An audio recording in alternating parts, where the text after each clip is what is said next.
Quilt Roadies. It's a beautiful day in the neighborhood. Yeah, it's the only sunny day for the next 7 days, according to the National Weather Forecast.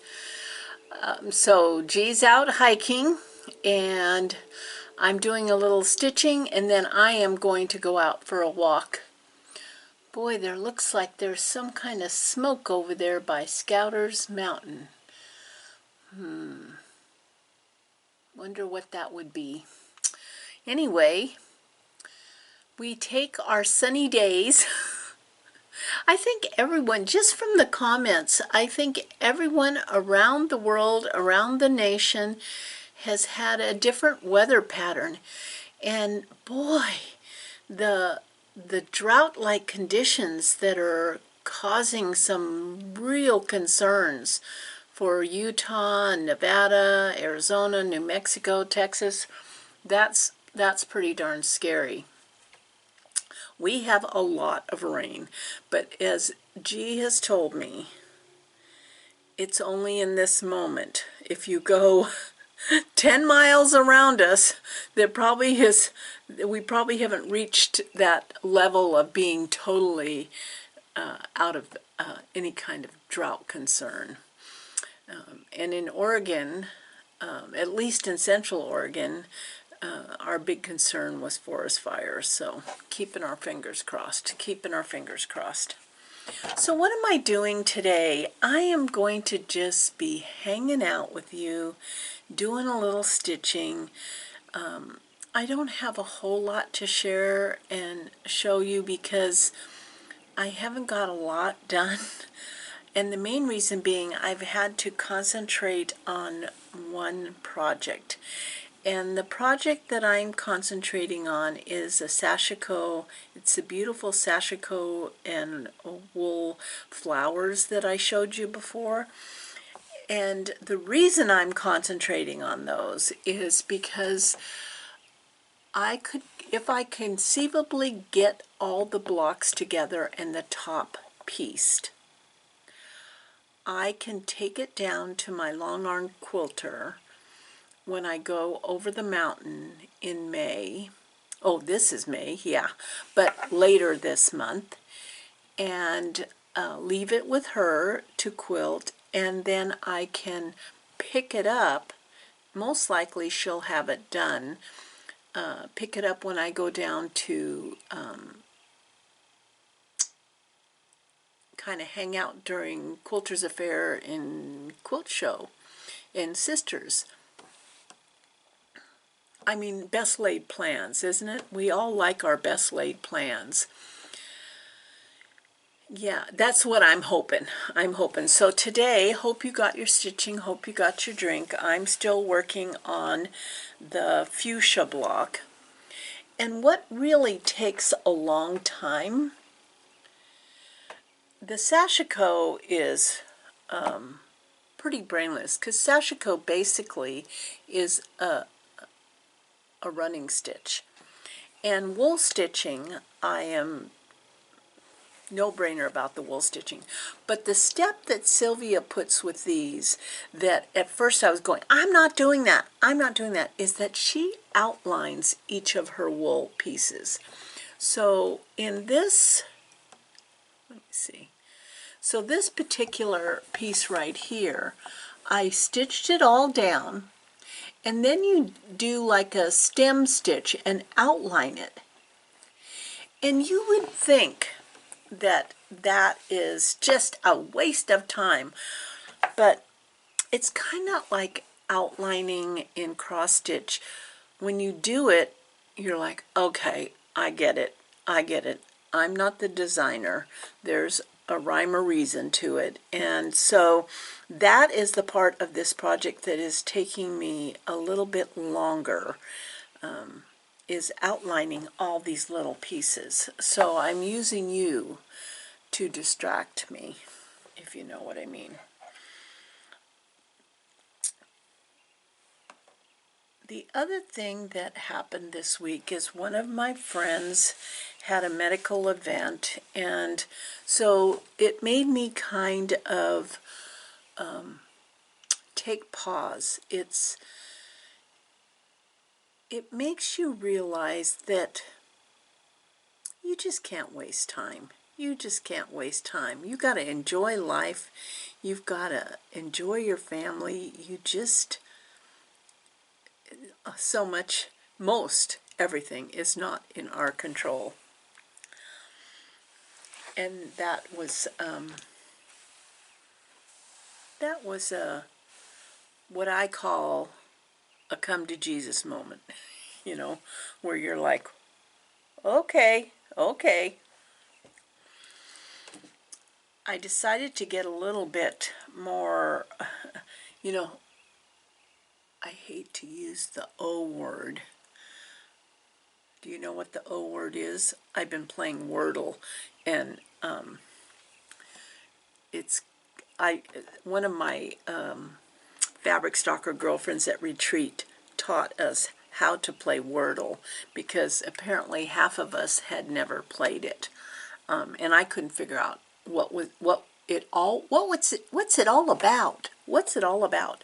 And so she had explained it, and so now I've been playing it every day, and it is kind of addicting, you know, and you have like, how many 5-letter words are there in the English vocabulary, you know? But I've been playing Wordle. But the O word, what was I? Oh, I was kind of coming full circle. Am I driving you crazy? Organization. Yeah, not the strongest word in my vocabulary. But I'm quite pleased with myself, because we are now at March 4th. Yes, this is the day my dad passed away when he was 49. It's hard to believe. It's hard to believe he's been gone that long. But it's May 4th, and I decided to get a jump on those monthly things that I had set up for myself, and that included pillowcase. 1 pillowcase a month, remember? And I keep my pillowcase in this Yazzie bag. I pre-cut them out. So when I figure out, like I just bought a bunch of, not a bunch, but like 3 or 4 different novelty prints from So Yeah quilts. And when they arrive, I'll just right away cut the size that I need, cut the cuff and the trim piece, and stick it in here, all ready for when I have to, or when I want to make a pillowcase. And each month, my program is to make 1 pillowcase a month, so that come December, I have a pile of pillowcases as gifts. But I love this Yazzie bag. It's actually called a quilt block bag, and it's really great, like if you're going to retreat or something, because it's a block carry case. This is the description of it if you want to pause and read a little bit more about it. But it keeps your quilt blocks, nice and flat and pressed, and you can see them through the vinyl cover. It's just a skinny little bag that I just love. But I use it not as my block carrying case. I use it as my pillowcase organizer. So I have 1 set. This is like a set. I cut the pillowcase body, the trim, and the cuff, and it's all folded together. That way, when I get moved to make a pillowcase, I just pick one out. And here's another one that's all ready to sew. Oh, this is a cute one. See, it has penguins and the trim.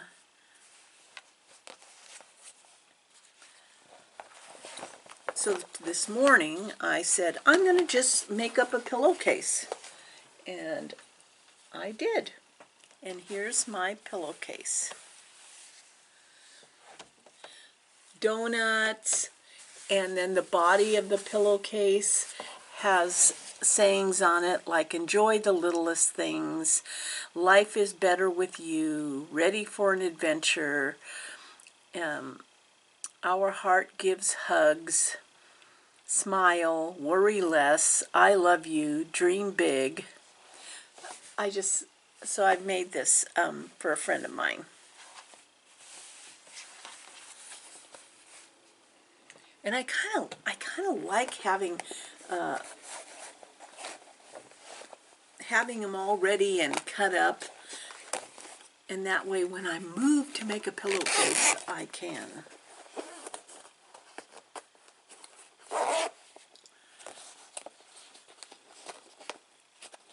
I will have G at the end of this video put the winner, put a little flyer with the winner of the batik, the little table mat with the fat quarter provided from So Yeah. I got lots of comments about my story of not dealing with batiks in my life. And there are many of you that feel exactly the same as I do, and there are many of you that feel sorry for me that I don't have batiks in my life. And true, the dyeing and the creation of batiks now is very different than when they first came out.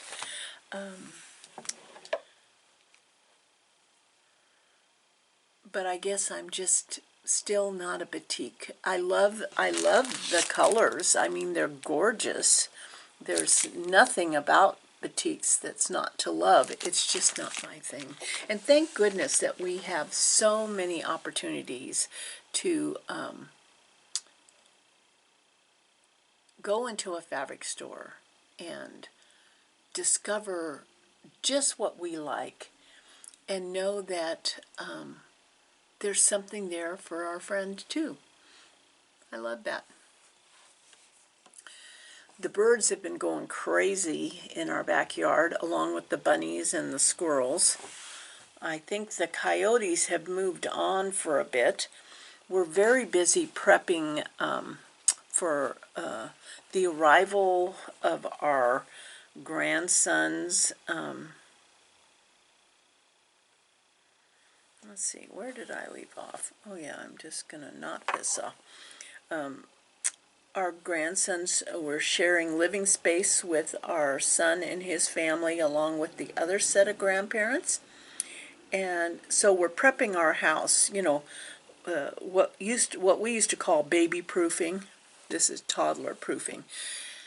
The thing about it is that some of the items that you are installing to toddler proof your house are actually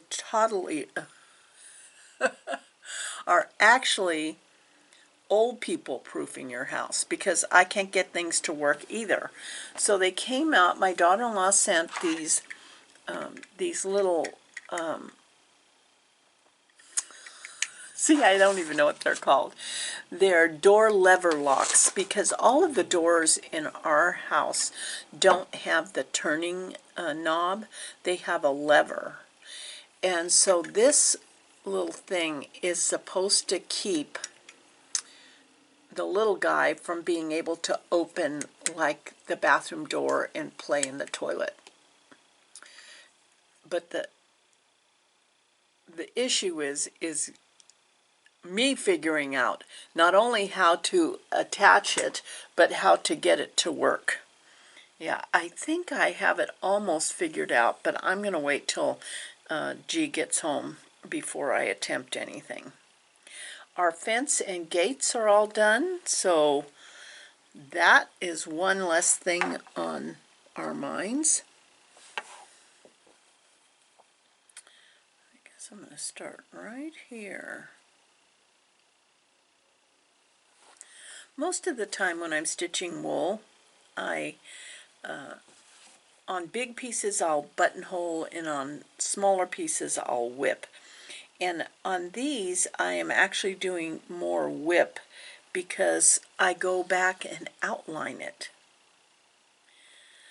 which I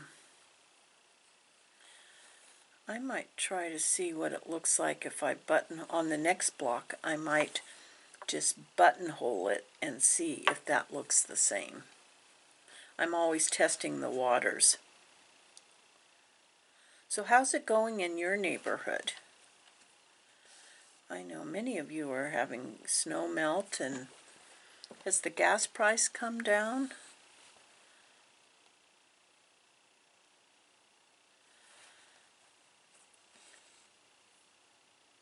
We're looking forward to our camping trips. We have several lined up, and it'll be nice that there's family here at the house so that we can pick up and go in a moment.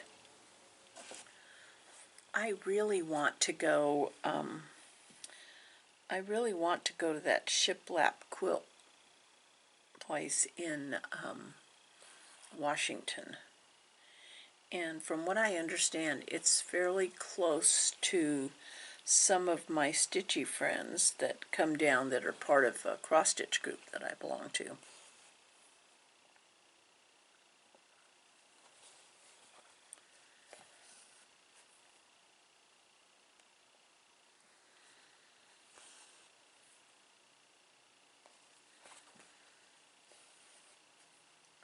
I really want to go see that Downton Abbey, the newest movie, and I saw in some comments on Stitch Roadies that some people have already seen it at the theater. I'm so jealous. I don't know if I'll go to a theater. It's G has no desire to go to a movie theater, so I might just wait till I can stream it at home, although I was told that I needed to see it on the big screen because all those magnificent scenes and the homes, and it is so much better. You know what I really miss is the living room theater in downtown Portland.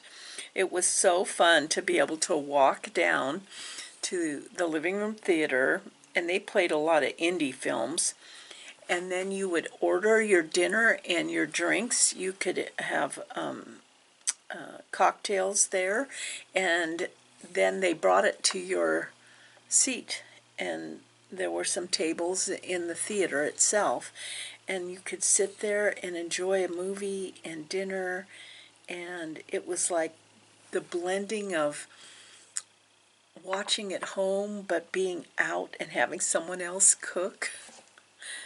Yeah, that was really awesome.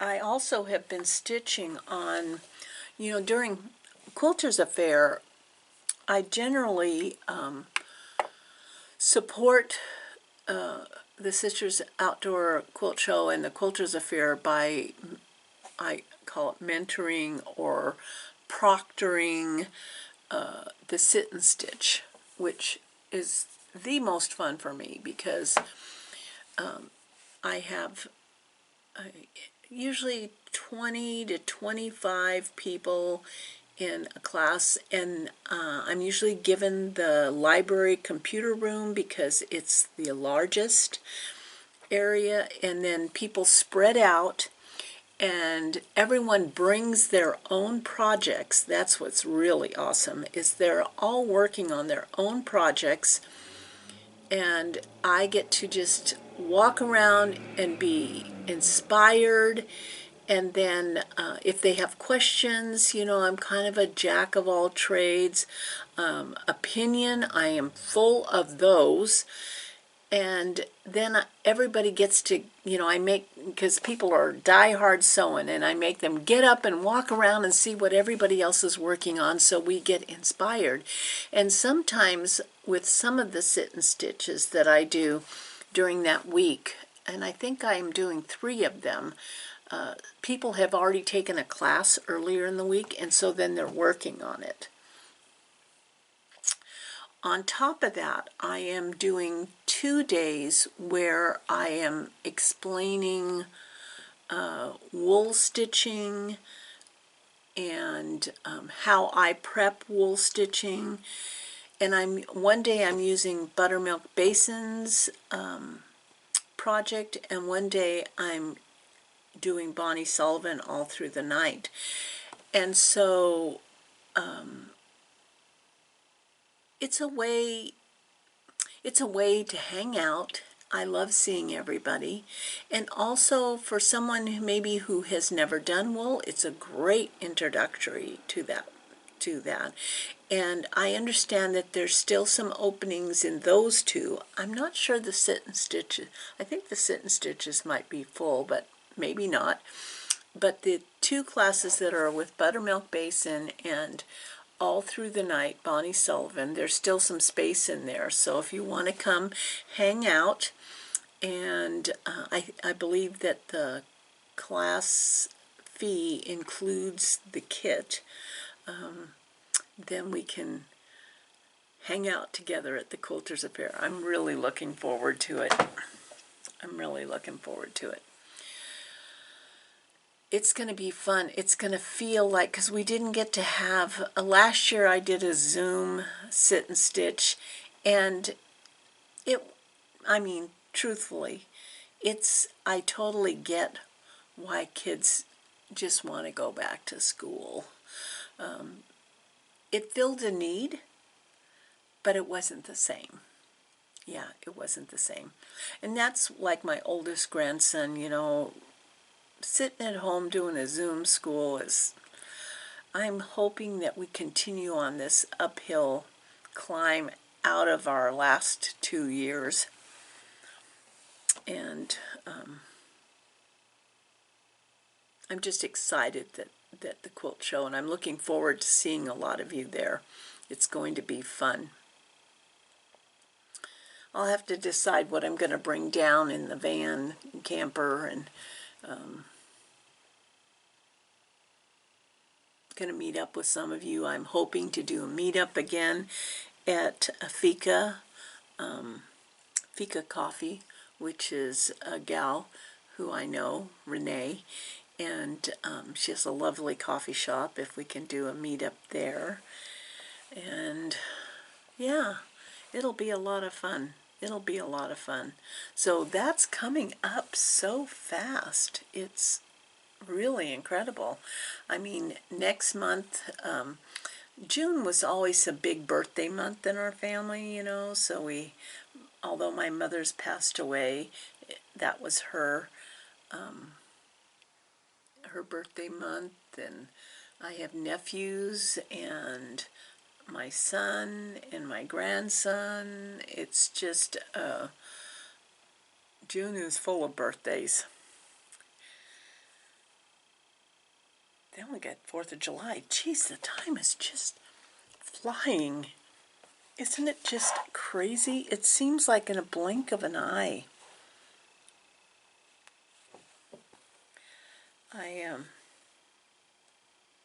Yeah, although I really want to be stitching on some other things, I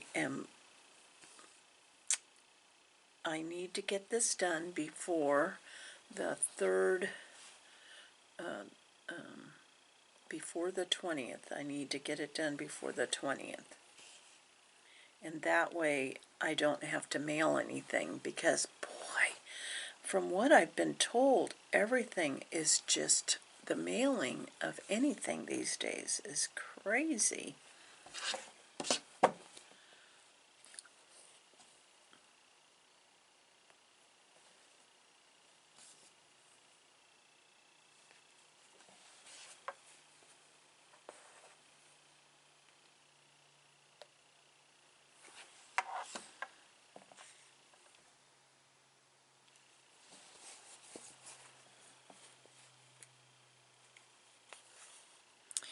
A friend of mine, Karen, sent me a series of, she texted me a series of photographs that she took at another friend's house. This is back in Minnesota.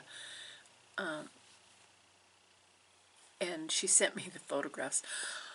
I'm telling you, they were a combination of cross-stitch and quilting photographs. Let me see if I can find one. You know, sometimes when you text photos, they don't stay on there very long. I need to try to save some of these because oh good, okay. I'm going to save this one. So she sent me a series of photographs, and for whatever reason, this one like totally caught my interest. And I don't know if you're going to be able to see it. It's a two-color quilt, and you know what's not to love about a two-color quilt? And a two-color quilt that one of the colors is red. I mean, really. So there's the quilt. And what it is, it's from Country Sampler, I believe she said.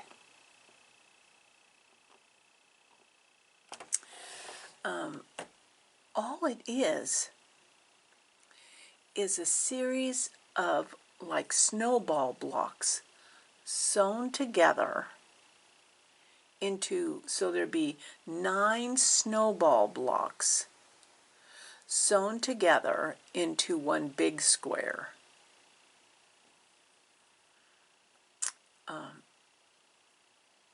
I must make that. It's a Country Sampler's Snowbound.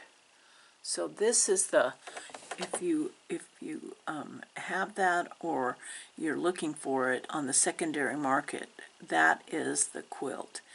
And I'm just in love with it. I am going to have to make that.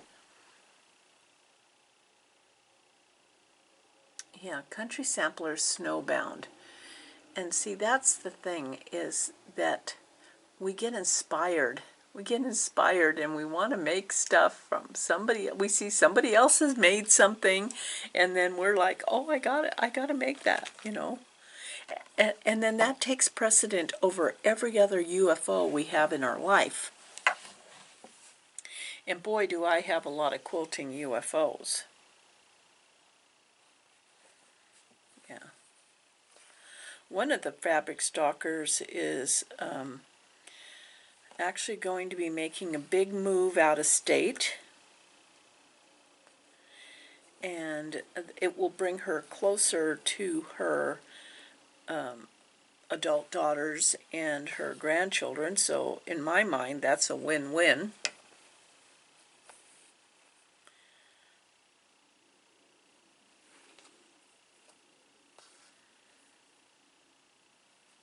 We already have our, I don't know if I told you this already, but we already have our 2023 retreat set up.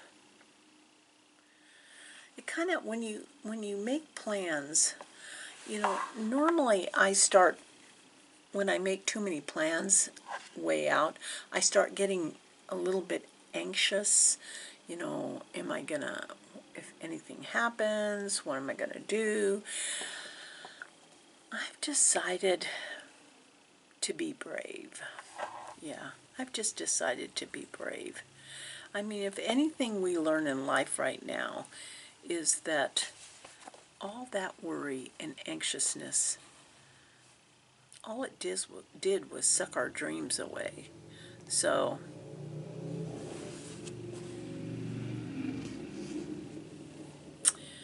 whenever I see a guy on a motorcycle, I think of my older son, and I think, oh.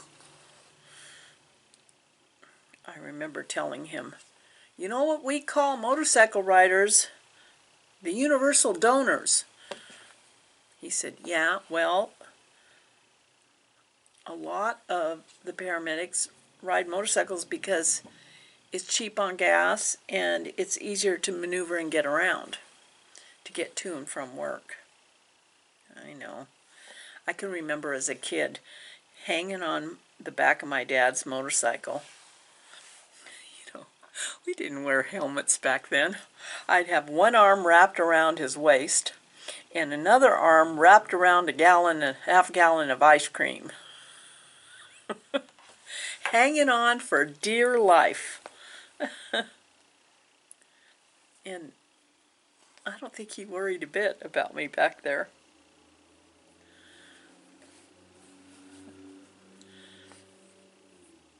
I finally had to delete. I deleted the neighborhood app because all it was driving me crazy. It was making me scared and anxious. And I thought, okay, is it better to perceive danger or better to just be kind of, you know, aware, but believe that the world is a greater place? And G was going, delete that app. What are you doing, you know? And so I did. I deleted it. And you know what? I'm pretty happy.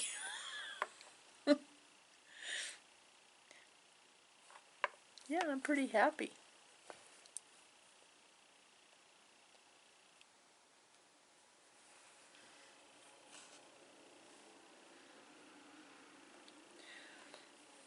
I'm using embroidery thread to tack down this wool because the colors that Sylvia uses in her blocks of the month are more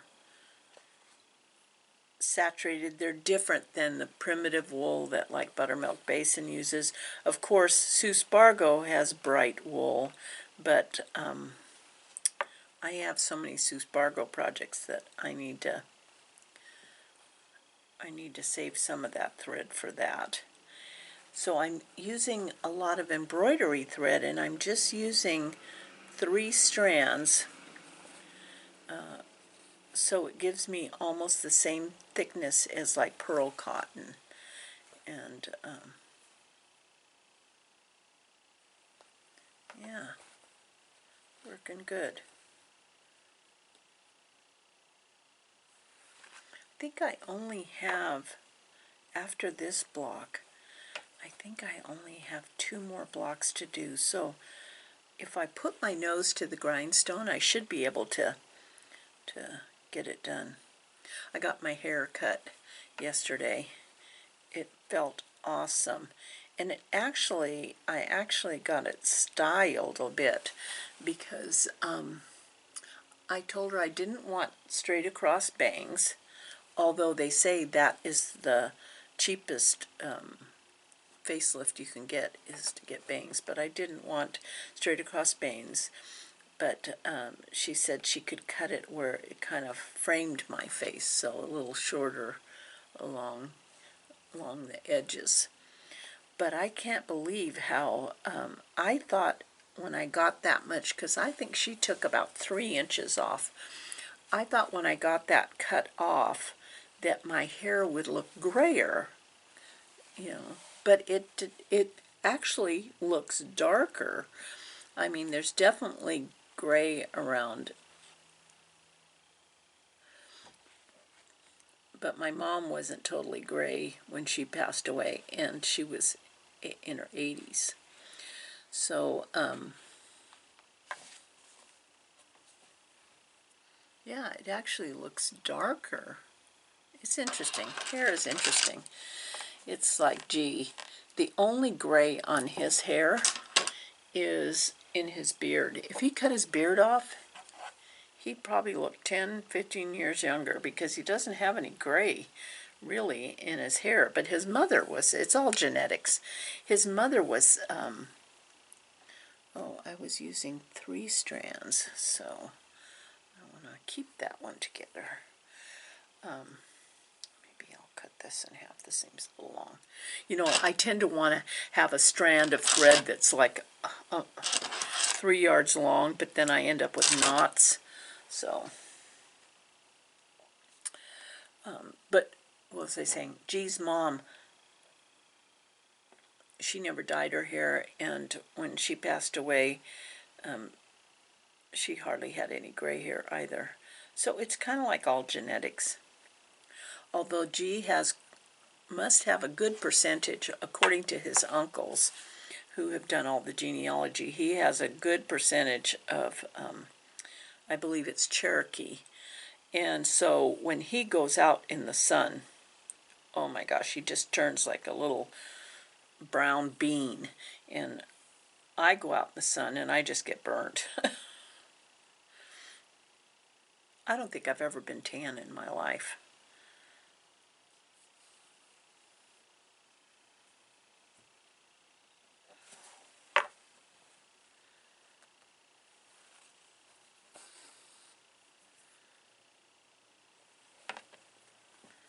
Well,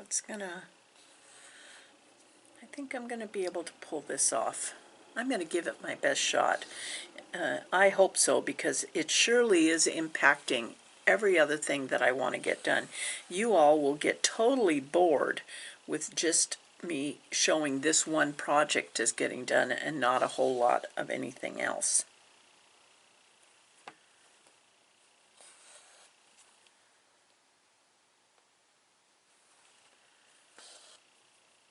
And I feel the great desire to go out for a walk. Yeah, today's a good walk day.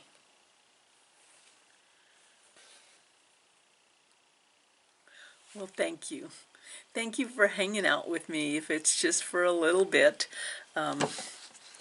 See, I'm still working away. It sure is pretty, isn't it pretty? The colors are so amazing. I'm going to have to pick up some more Sashiko because, oh, I remember I have that Sashiko Halloween project that I got in Minnesota when I was visiting my friend Karen. I am going to be breaking that out this summer so that I have it ready for October.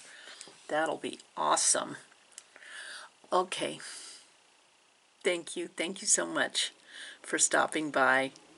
Thank you for keeping me company. You know how much I love you guys. Let's meet back here again soon, okay?